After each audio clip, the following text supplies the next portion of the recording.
Every minute, someone's life takes a terrifying detour, not down a dark alley, but into the sterile, bright halls of healing. They walk in seeking care and find themselves plunged into a nightmare. Most malpractice claims in hospitals are related to surgical errors, whereas most claims for outpatient care, which accounts for more than half of the paid malpractice claims, are related to missed or late diagnosis. Now, before you raise a pitchfork at every white coat you see, let's be clear. This isn't an indictment, it's a revelation. Because the truth is, any provider, any nurse, any human being capable of brilliance is also capable of a mistake.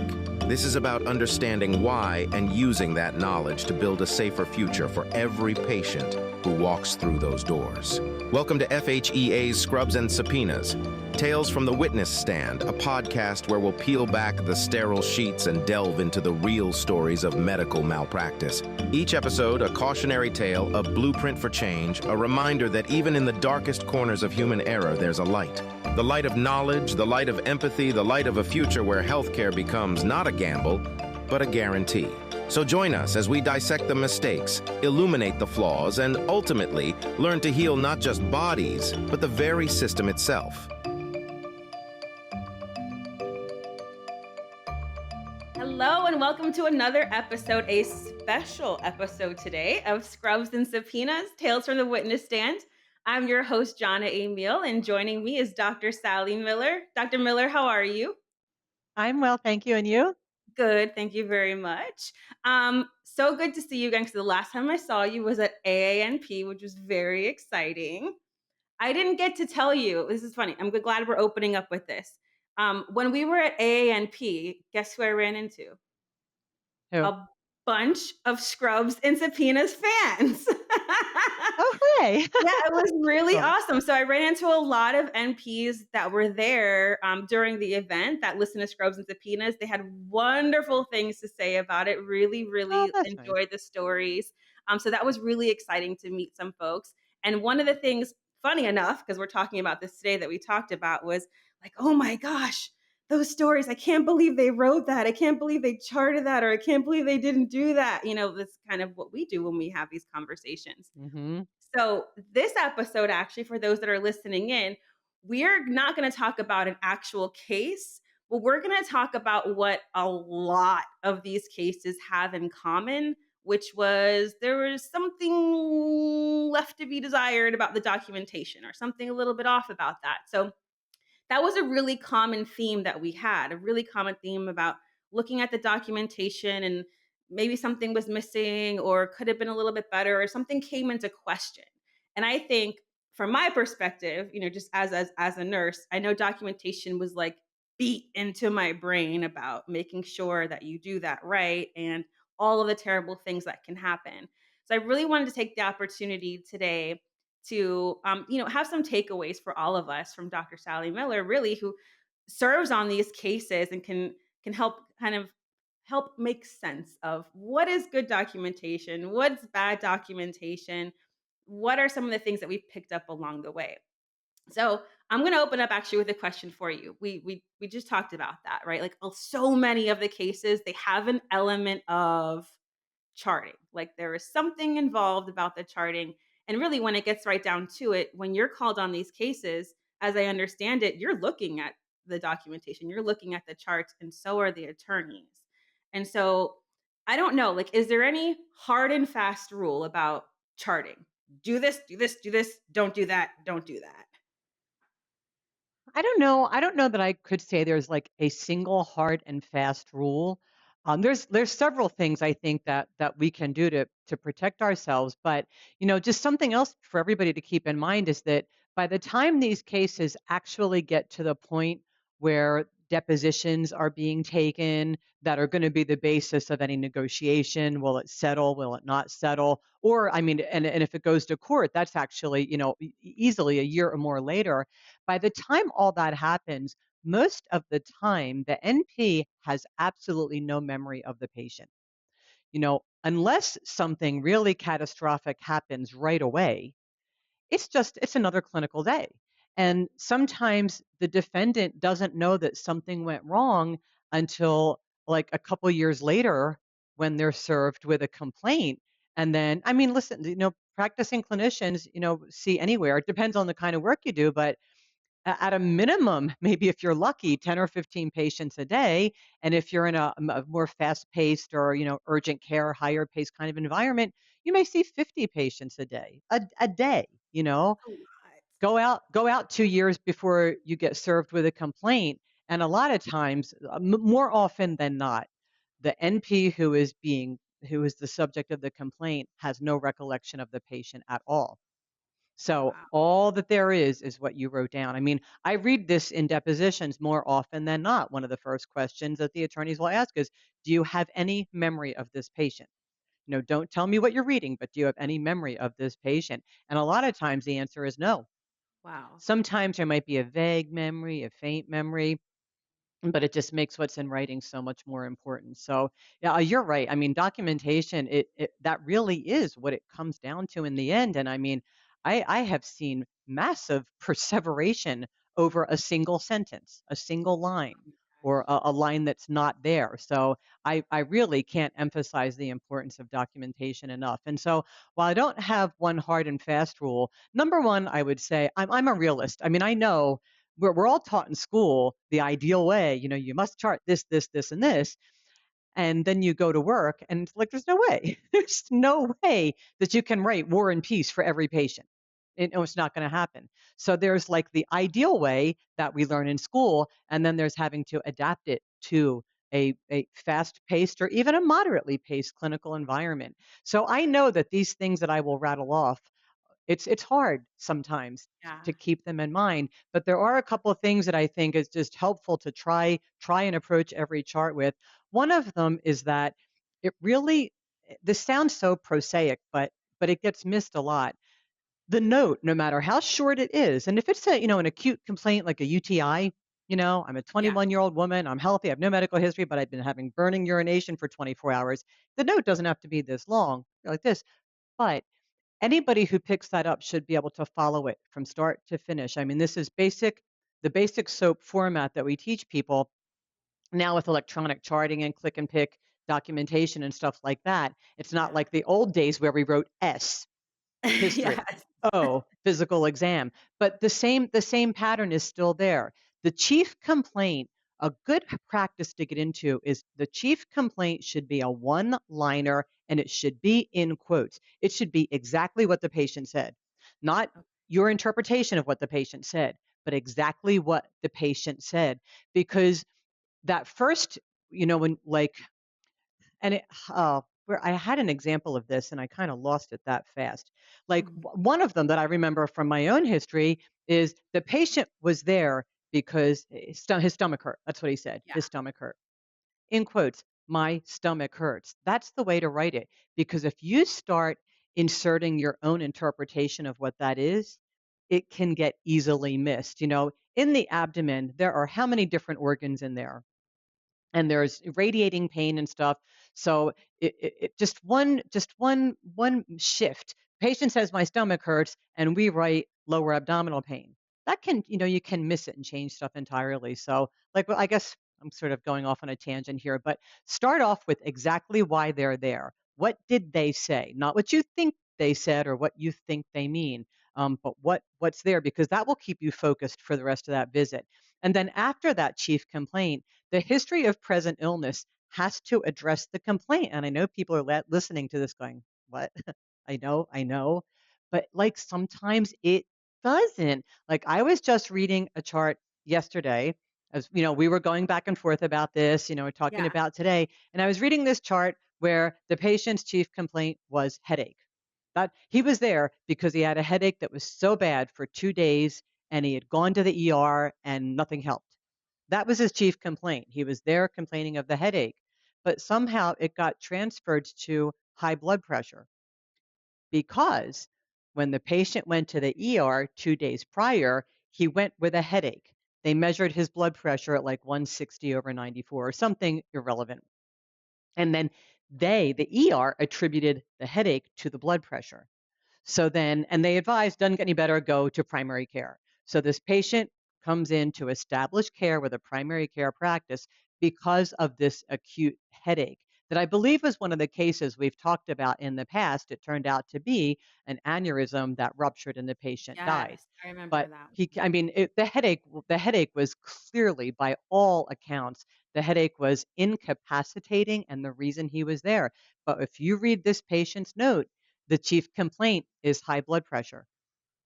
Oh, no. So we don't want, that's one place where you can miss it. But then, the history of present illness, again, it doesn't have to be a big, long thing, but it really does need to address the chief complaint. And it's interesting sometimes when you look at charts and it doesn't. Like, it might say that they're there for, has abdominal pain, knee hurts, and diabetes. You'll have three things in the chief complaint. Boom, boom, boom. And then the history of present illness doesn't address the diabetes at all.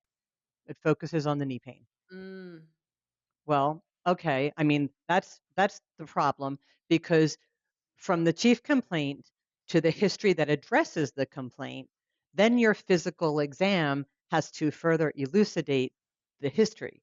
right. You, you Right, know, that makes sense. um, and that needs to lead to the diagnosis. Like every diagnosis that's listed should be supported. You should be able to, an independent reader should be able to pick up that chart and say, oh, this diagnosis is because of this, this, and this. And then every diagnosis needs a plan of care, and every plan of care needs a follow up. And I know it sounds like forever, but it's not. I mean, there's some simple basics here. Like one case that I had years ago was about a lady who came to the emergency room with leg pain and swelling. And the reason she went right to the emergency room was because her leg pain and swelling seemed exactly like a year ago when she had pain and swelling in her other leg and it turned out to be a DVT. Oh, yikes. Right? So year 1, she has a DVT in one lower extremity, and Yeah. then she gets managed, she's on anticoagulants for a while, whatever. And then a year or two later, the other leg looks just like the first leg. So she goes to the emergency room and she's seen by a nurse practitioner, and the chief complaint is leg pain and swelling. This is good. The history of present illness talks about the leg pain and swelling. The physical examination documents every body system except the leg. I mean, I'm Oh, not kidding you. It goes, the head is normocephalic, pupils are, extraocular muscles are intact, pupils are equal, round, react to light and accommodate, throat is clear without exudate, no palpable nodes, the heart, the lungs, I mean, like every other body system, but there's but no exam of the leg. And it was hugely important because the next step, of course, was the diagnostic evaluation where she was sent for an ultrasound of the leg. So they did an well, they probably came to her and did the ultrasound. They did an ultrasound of the leg that did not support a DVT. It did not support any thrombus. So the patient was discharged to home, where, of course, she threw a massive pulmonary embolus and died. oh, geez. But in the like the MP as the defendant really hung the hat on the negative ultrasound. And two problems here are that I mean this, and we've talked about this before too, like never hanging your hat on any Yes. one diagnostic Like study. They anchoring, are right? they are It's one tool. hmm like They're a anchoring tool. yourself. They're not the be all end all. They're one tool. But in this particular case, it was critical to know what the exam of the leg looked like because if the examination of the leg documented a normal extremity, normal color, normal temp, no edema, no discoloration. If the exam was normal and the ultrasound was normal, well, okay, that's a defense. Patient had this complaint, but on physical exam, it looked normal, it palpated normal, there was nothing wrong, and the ultrasound was negative, and so we sent her home. And she had an embolus, and it was a horrible story, but it would have been a defensible one. On the other hand, if the leg was edematous, tensely swollen, positive calf tenderness, like any findings that suggested a DVT, then that negative ultrasound just that's not that's not a defense. If the ultrasound is negative, like if the diagnostic study and the physical exam are discordant, then you do the next diagnostic study. I mean, ultrasounds are non-invasive. They're only as good as the ultrasound tech, frankly, and they can be wrong. If clinical suspicion is really high based on the physical and the study doesn't support it, you go to the next study. So, like in that circumstance, the exam of the leg was enormously important to try to defend the NP, and it wasn't there.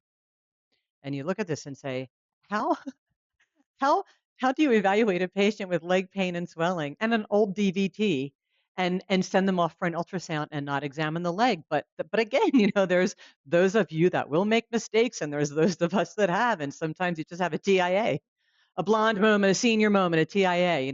Pick your synaptic problem. We all have them sometimes, and so these are the little things. I mean, these are the things that do people in. So I would just keep in mind that it doesn't have to be a big long note, but it really needs to read in a way that an independent reader can take it and follow it from start to finish, you know.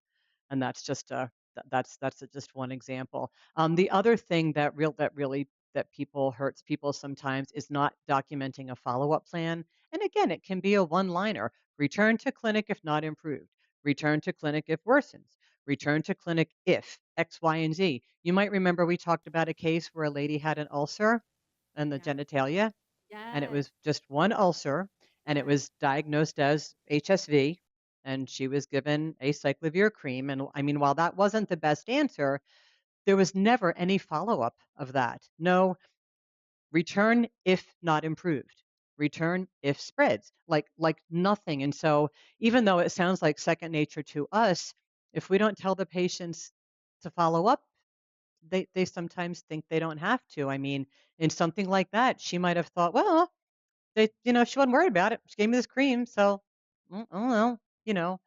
And to us, we think, how could you think that? But that's how patients do. You also see things where like they might have like a little nevus or a little discoloration or something, and we see the patient and we do a good exam and we determine that it's not a suspicious lesion and, we're not concerned. It looks like just a benign pigment change or something, but you have to tell the patient if if it gets bigger, if it ulcerates, if it this or that, come back and see us. And so not documenting a follow-up plan, even if the follow-up is return if not improved, return if X, Y, and Z happens.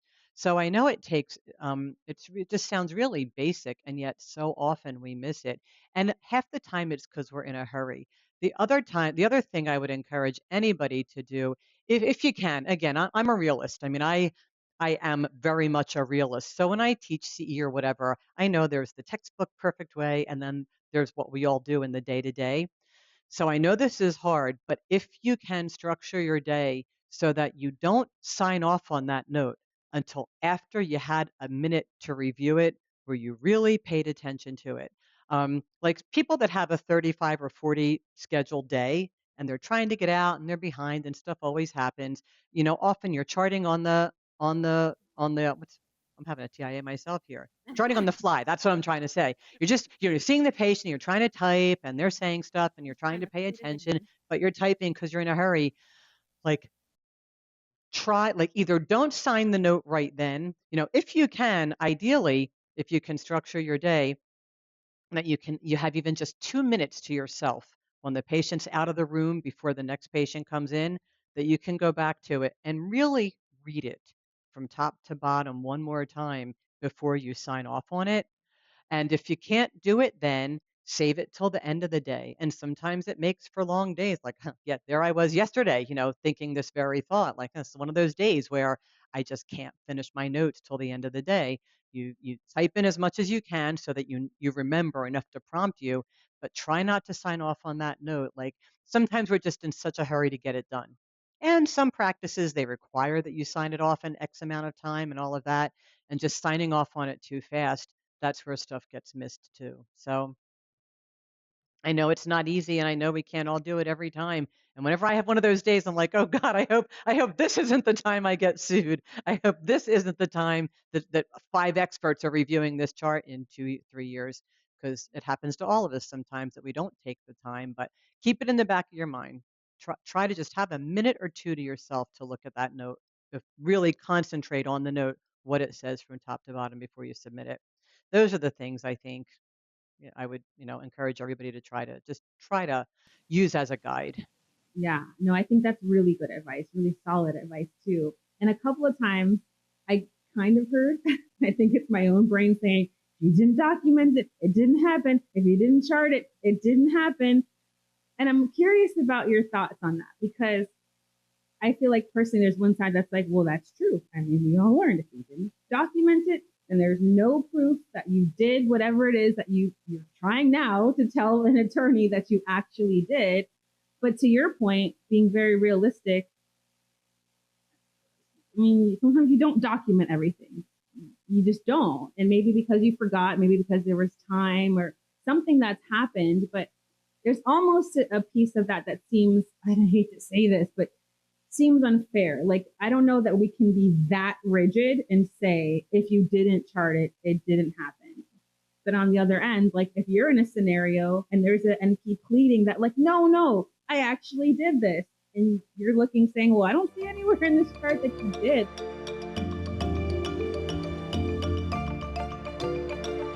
Thank you for listening and learning with Scrubs and Subpoenas. Tales from the Witness Stand, presented by Fitzgerald Health Education Associates. Please rate, review, and subscribe to this podcast. And for more NP resources, visit FHEA.com. Join us again next time as we dissect more medical malpractice cases.